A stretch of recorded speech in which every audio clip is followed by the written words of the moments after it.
Welcome to Systemic Societal Health, the podcast that explores how the science of energy networks creates a logical, practical, rigorous, and heartwarming understanding of what goes into building healthy, durably vibrant human networks. I'm your host, Dr. Sally Gerner, Research Director for Edinburgh University's Planetary Health Lab. So tell me, how is the work booming, and what exactly is the work that you're doing? Oh, well, I mean, it's multiple projects as always, because I've, always got many clients, but, the food systems work just during COVID is, really taken off because of all the challenges around food security and,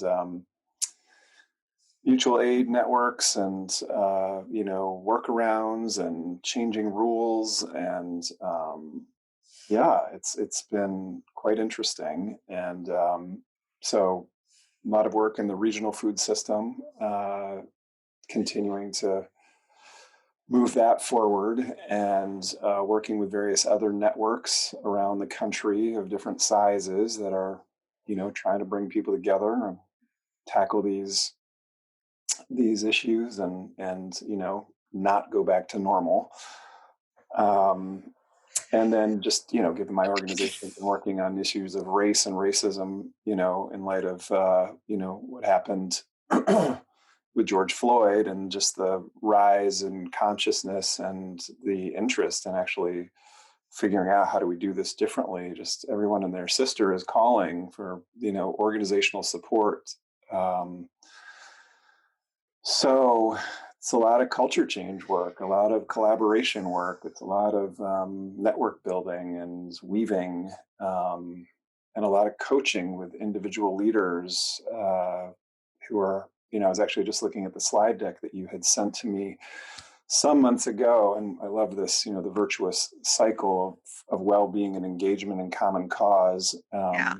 And, I think a lot of organizations, their entry point can be, well, racial equity, or it could be, we need to be much more collaborative, or we need to, decentralize somewhat, or fight the hierarchy, deal with bad male actors. But they all They're not kind all of, male. not, no, that's true. That's true. But there's a lot there around, just how can we be better together? That's kind of the overarching thing. And so I am up to my ears in really interesting projects. So it's wonderful. So tell me more about like your network building, because I guess you made three great points: culture change work, coaching leaders, and network building. And then they're sort of all intertwined, I think, but may pick on one or more to focus on. But I think the network building is particularly of interest to me right now because it's it's so necessary and so not really on a lot of people's radar. Yeah. Yeah. Although I would say it's growing. I mean, that's the um I'll give you, two examples. One is I'm working with the DC Bar Foundation, as in the legal bar. It's a funder that supports legal aid providers in Washington, D.C., where there are more legal aid providers per capita than any part of the country. Hmm. And by everybody's admission, it's a system that's not working and is siloed, confusing, overwhelming, doesn't really get at the roots of poverty and racism. And so they are wanting to create a network that can minimally be better coordinated uh, around provision of services, but also to coordinate more with social services and ultimately lift up the foundational needs to address, So you're actually talking about building a network within an institution. building a network within the district as convened by an institution and made up of Ah, many other institutions. So legal aid providers, social service providers, funders, and the like. So that How do that's you go about doing that? I mean, what sorts of things do you do to encourage this?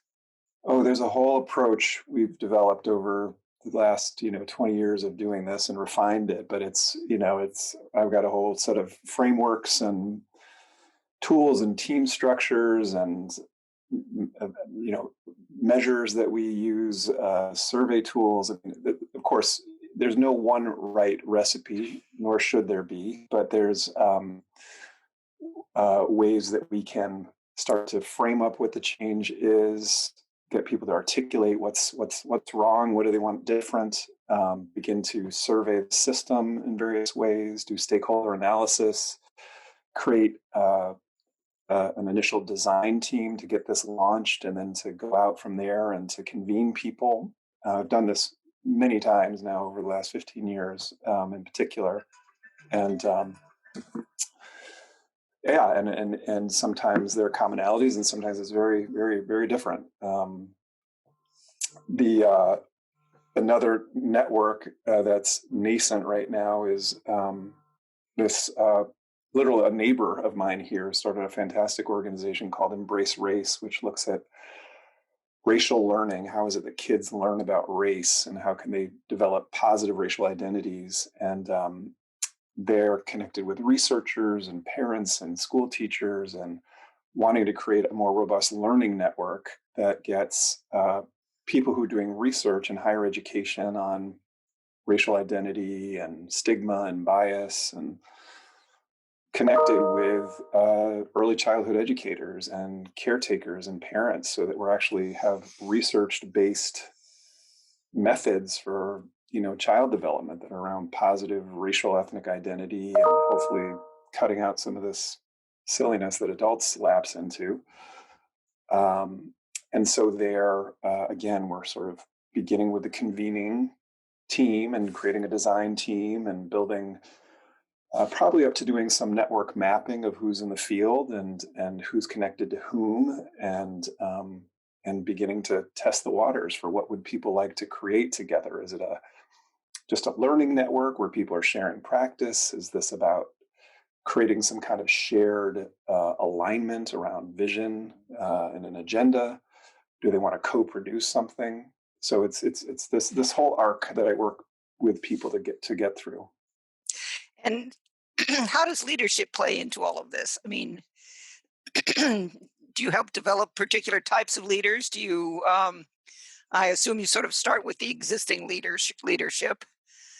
Yeah, yeah, yeah, yeah, yeah. We identify different kinds of network leadership roles, or I should call them functions.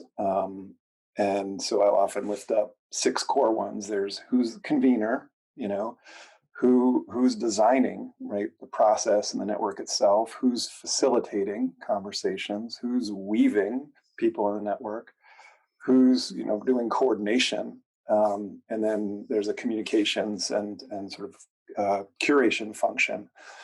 Those are kind of the core six. And so lifting up who is positioned to step into those roles, and those roles align with these different uh, network modalities, I like to call them. So a connectivity network where you're just kind of weaving connection, and as emergence and self-organization can come from that. Right.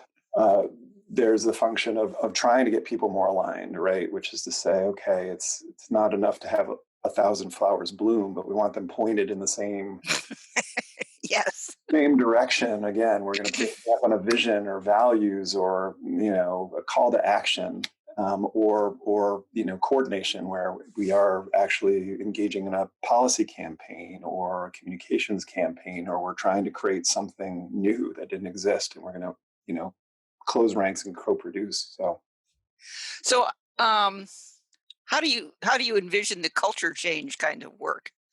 Do you have a sense of what you're looking for or working towards, or well, I mean, I think that is often what the people in the system have to name. Um, and so there's generally a belief, that what we're doing isn't working, and we're reproducing the very things that we say that we're against, whether that's extractive capitalism or, you know, racism, exclusion. oppression, competition, um, dehumanization. And so there are different methods that we use to get at that, different tools. And it's really ultimately about getting people into some values work, of naming what are the actual values that we want to see at play and how do you actually align actions. This body of work that David Sloan Wilson has, that Eleanor Ostrom, the two of them sort of helped to develop, called pro-social. And it's aligned with one of my favorite techniques for working through both individual and group challenges, which is acceptance and commitment therapy or training. Has this, beautiful uh, framework called the ACT matrix that I'm using with different groups, including this group down in Mississippi I'm currently working with, where you get people to, again, identify what are the values that would support, their existence in community or in an organization, and then to really do work around what are the actual behaviors, what are the actual actions that tell people that I am in alignment with my values, and how do we create the systems of support Mm. to ensure that those values, uh, you know, are allowed expression. Cool.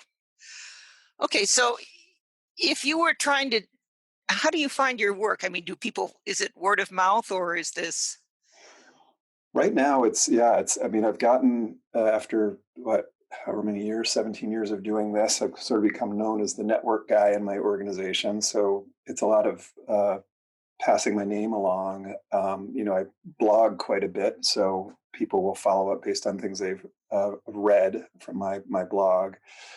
I'm still affiliated with the Interaction Institute, and so things will come over the transom generally to us. Like I just somebody from Audubon came our way the other day. They're interested in shoring up a national network. And then I'm just the consummate networker, so I'll sort of stumble into opportunities as I go. Hmm. And so, tell me more about the agricultural networks and particularly the idea of building multi-scale networks that are still somehow stakeholder owned. Well, it's a really good and timely question, because this Food Solutions New England network that I've been working with for a decade now as the network facilitator, is at a point of, we've gotten to some established recognition nationally and internationally, and really spent 10 years. So this is a 6-state regional network in New England, and we were clear that we are not here to compete with what's going on the ground and people setting up food hubs or higher education doing research on regenerative ag. I mean, what our purpose was really to bring the region together, to initially spend time weaving lots of connections, to create a vision, which we have a research-based vision on land use patterns and climate change, to look at what we could reasonably produce in New England, through farming and fishing, and become more self-sufficient, not completely, but more. And then spent a couple of years then uh, lifting up race, the legacy of race and racism, given slavery and land and labor, and saying that that is still at root in our system. And until we really grapple with that, we're not going to make much progress. It's going to be more of a technical fix than it is going to be a truly social adaptive cultural fix. And then we spent a few years doing system mapping and strategy development, which is now manifested as 4 kind of leverage areas or acupuncture points in the regional system. Uh, and again, acknowledging there's lots else that's going on in our region. There's a farm to school movement. There's a farm to institution movement. Each of the state universities has an ag program, and there's a lot happening. But we said what we can do is we can advance a new narrative. So we have a narrative strategy around food systems, which I could share more about it another time, but it's really, acknowledging that most people don't think about food as a system. They don't really, they're not connected to where their food comes from, and they don't understand the legacy and the history of extraction and oppression. A second area is just to continue to weave leaders through various kinds of programs, convenings, trainings, and developing collaborative skill. A third is to specifically address power dynamics and issues of inequity within the system. And a fourth is to look at visionary holistic policy. And there is now a person who's been hired to create a sort of holistic policy platform looking at food systems and how they intersect with other food systems. And so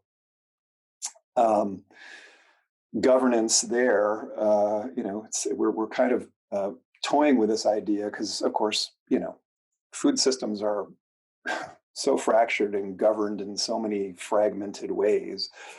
We've got local food systems and neighborhood gardens, and we've got some municipalities with their own food directors.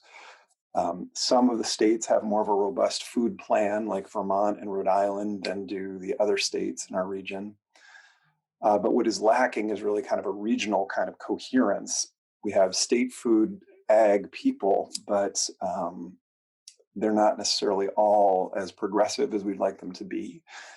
And government only gets you so far. So we've envisioned this New England Regional Food Compact that would be a kind of governance structure, a kind of federated model that would be inclusive of government, but go beyond it and really try and get as much of the region that's interested in food engaged in making decisions that will advance the kind of food system we want. And so how do you get, I mean, where do you get the people who are going to engage in all of this? Are these local farmers? Are these government people? And They're all over the map. I mean, they tend to be mainly NGO types because they have more time. The producers are producing. The business owners are trying to get their business open. But we do weave in the producers and the business owners and the value added producers and government types. We began with a set of champions that has just grown and grown and grown, and they are academics and activists and educators and policy people, quite a spectrum. so how then would you, I mean, isn't the goal in the end to have a sort of a stakeholder owned and operated network? But right now you're working with the people who are really facilitating the change rather than being the system per se. Yeah, although I would say it's a balance because we have other partners in the mix who are, for example, the New England Grassroots Environment Fund, which funds a lot of unaffiliated community groups and has a vast network that's already doing, their work, and so they're a part of the network. Mm. So it's it's a sort of a glorified mess of a lot of people kind of working in this ecosystem. We're just trying to put a little bit more of a boundary around them so they can see each other and interact more intentionally and with a groundedness and a set of common values.